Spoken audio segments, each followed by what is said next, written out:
Hello, welcome back. All right, in this video installment, we're going to talk about the exercise block rolls and how this pertains to battery percussion folks as well. The main point of this is to differentiate the difference between buzz rolls and open diddle rolls for all battery percussion instruments. This exercise works kind of in an A-B fashion. So the layout is we go buzz roll of the variation and then open roll of the variation. And then we do the next variation, which is accented buzz rolls and then accented open rolls. And then that's the whole thing. So the most important part to this, there's two key steps. Number one, we don't lose the 16th note or what we call the hand speed, the rhythm that's underneath the roll, whether it's a buzz roll or whether it's an open diddle or an open double stroke roll. And then the second thing that's important is that when we add the accent into this, we don't have any sort of over squeezing or extra pressure that's unnecessary in the hands. As we go through this, I want to talk about the two differences between the buzz roll from a technique standpoint, between the buzz roll and the open diddle roll. So a buzz roll is comprised of a little bit of even finger pressure between all four fingers plus your thumb, and an even amount of wrist pressure as we push down into the drum. So for example, as I push into the drum with just my wrist, I get a decent buzz sound, but it's a little short. Same thing for if I use just finger pressure. So I hear a buzz sound, but it's very short, it's very staccato, it's very abrupt. When I use those two in tandem, I can elongate the note. I can make the buzz as long or as short as I want it.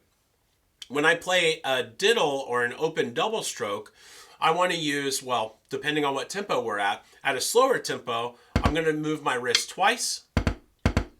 I'm going to have both notes rebound, not just the first note, not just the second note, but both notes need to have legato, bounce, or a rebound to them.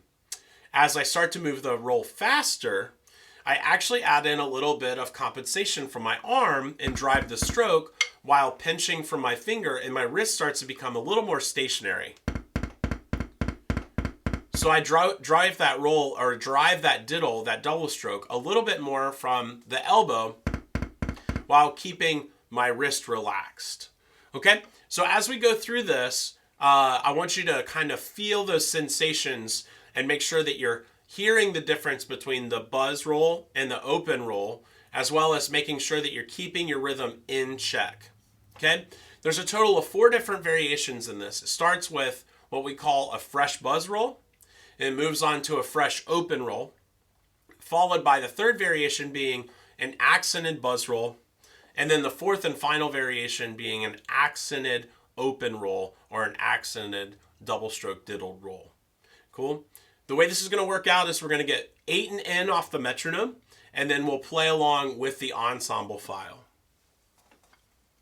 All right, as always, remember, set your drum up at the right height. I'll give you a second to do that here before we get going. And make sure when you set up with your sticks together in the center of the drum, beads almost touching, and beads as close as you can get them to the center of that drum head. All right, here we go. Let's have fun.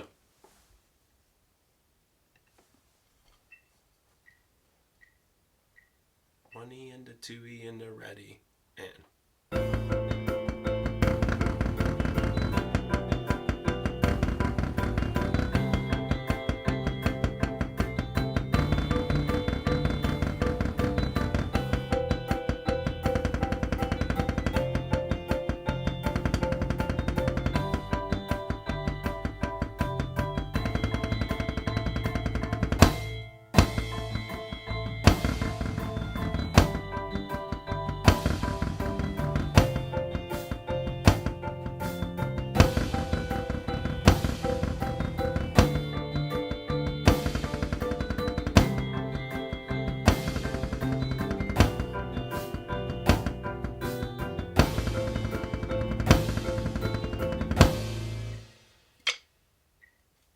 Cool, very nice.